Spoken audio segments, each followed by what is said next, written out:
Hello, welcome to Win in Life and Business. I am Coach Becky and I'm a business coach with Win in Life and Business. We are helping you improve your lives both personally and professionally.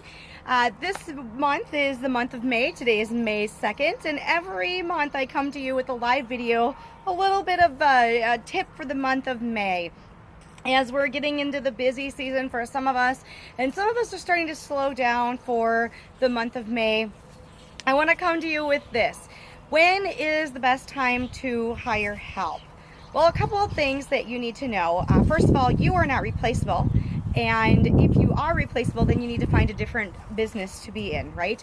It's harder to replace yourself and teach somebody else to have the ethics and integrity that you have and to do what you can do as far as showcasing your products, showcasing your services, selling, and closing the deal. And so sure, you are absolutely duplicatable, but how much time and effort are you going to take? And realistically, in the world that we live in, how long is that person going to stay in that position? Because I will tell you that the average person that someone stays in their current employer is 2 years. 2 years is the average now. We don't have longevity anymore unless you have a great flexibility, a flexible schedule, and fantastic pay with lots of vacation. Otherwise, you're not going to get a lot of stick-to-itiveness with current and new employees. So when do you hire help?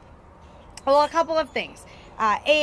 When perhaps it's not your forte. You're not as good at it as somebody else can be, and they can do a much better job than you can. That's a good time to hire help. When else to hire help is when you absolutely despise doing it, like myself. I don't like paperwork. I get a little antsy when it comes to papers. In fact, my filing system is in my closet because paperwork gets me a little anxious. Get a little bit of anxiety with paper. So I delegate that. Someone else does my filing.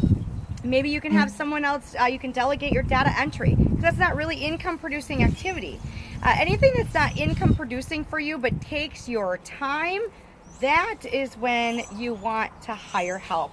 Someone else to do the non-productive work so you can be productive and getting a return on your investment with income producing activities.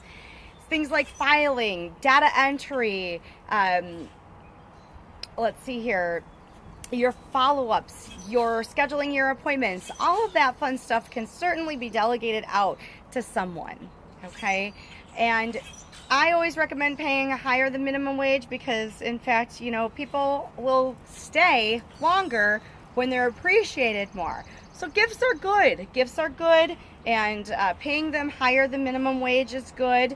Giving them that flexible schedule again is good, and that's when you'll have people in and they'll stay a little longer, is when you have that flexibility, that higher pay, and something interesting, and give them incentives too. A lot of people don't like to work for commission, but they certainly will work for incentives, so you can offer that too. Perhaps you would like to business barter with some people. Maybe they're in fact willing to come into your office for a little bit of time, and therefore you can give them a little bit of your products or a little bit of your service in return. So it's no money out of your pocket, just your time. And I think that's probably the best way to start out when you're hiring help. When you're hiring help, it doesn't mean you're going to automatically have a full-time position ready and available. Perhaps you're only hiring for 2 to 5 hours a week, or maybe it's 25 hours a week.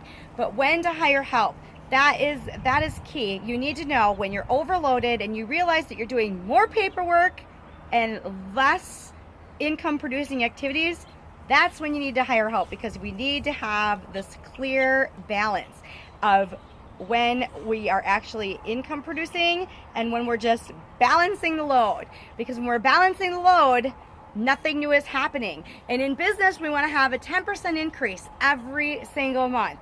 So look at your last couple of months here in the month of February, March, and April.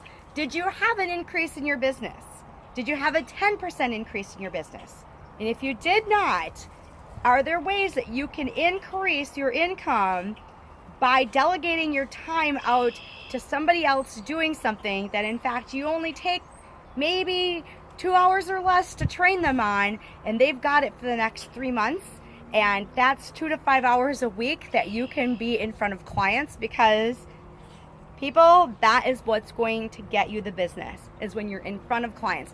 You need to have more face-to-face time and not behind a desk entering numbers, not filing things in your file system. That is not income producing activity.